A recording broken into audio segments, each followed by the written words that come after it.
বিশ্বনবী বললেন আইয়ুমা ইমরাতিন ইস্তাতারাত নাফসাহা ফামাররাত আলা কওমিন লিয়াজিদু রিহাহা ফাহিয়া জানিয়া। কোন নারী যদি তার ঘর থেকে পারফিউম ইউজ করে লোক দেখানোর জন্য ঘর থেকে বের হয়ে যায়, ওই নারীর দিকে যতজন যুবক লোলক দৃষ্টিতে তাকাবে ততজনের সাথে জেনার গুনাহ তার আমল নামায় তুলে দেবেন যিনি তিনি কে। ততজনের সঙ্গে জেনার গুনাহ তার আমল নামায় উঠে যাবে।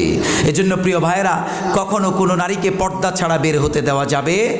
রাসূল বললেন লানাল্লাহুন নাজিরা ওয়াল মানজুরা ইলাইহি, যেই নারী পর্দা ছাড়া ঘর থেকে বের হয়ে যায় ওই নারীর দিকে যেই যুবকটা তাকায়, ওই নারী এবং ওই যুবকের উপরে লানত যিনি দেন তিনি কে।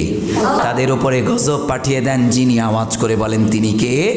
বিশ্বনবীর মেহের জামাতা হযরত আলীকে ডেকে বললেন, আলী, যখনই তোমার সামনে কোনো নারী পড়ে যায় চোখটারে নিচে নামাও।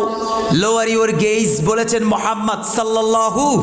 বিশ্বনবী চোখটারে নিচে নামাতে বললেন। আল্লাহ বলছেন, গোলাম তুমি চোখ দিয়ে যা দেখো আমি সব কিছু দেখতে পাই। তুমি চোখ দিয়ে যত কিছু খেয়ানত করো সব কিছু আমি জানতে পারি। আমরা বললাম, আল্লাহ কিভাবে আপনি জানতে পারেন? আল্লাহ বললেন, ইয়ালামু খাইনাতাল আয়ুনি ওয়া মা তুখফিস সুদূর। তুমি চোখ দিয়ে যত কিছু খেয়ানত করো, তোমার অন্তরে যা কিছু আছে সমস্ত কিছু আমি বুঝতে পারি, সব কিছু আমি দেখতে পাই। বলেন আল্লাহু আকবার। আমরা বললাম, আল্লাহ আপনি আর কি কি জানেন? আল্লাহ বলছেন, শোনো আমি কি কি জানি।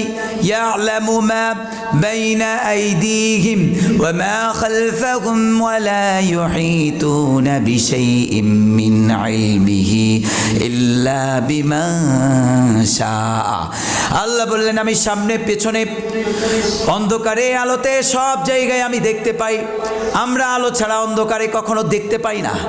আবার সামনে দেখলে পেছনে আমরা দেখতে পাই, কখনোই আমরা দেখতে পাই না। প্রিয় ভাইয়েরা, আমরা সামনে দেখলে পেছনে দেখতে পারি না। আমরা তো নিজেদেরকেই দেখতে পাই না।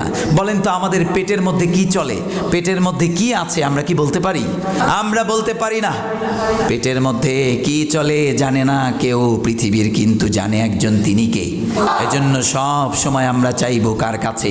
বিশ্বনবী বললেন, ইদা সাআলতা ফাসআলিল্লাহ ওয়া ইদা ইসতাআনতা ফাসতাইন বিল্লাহ।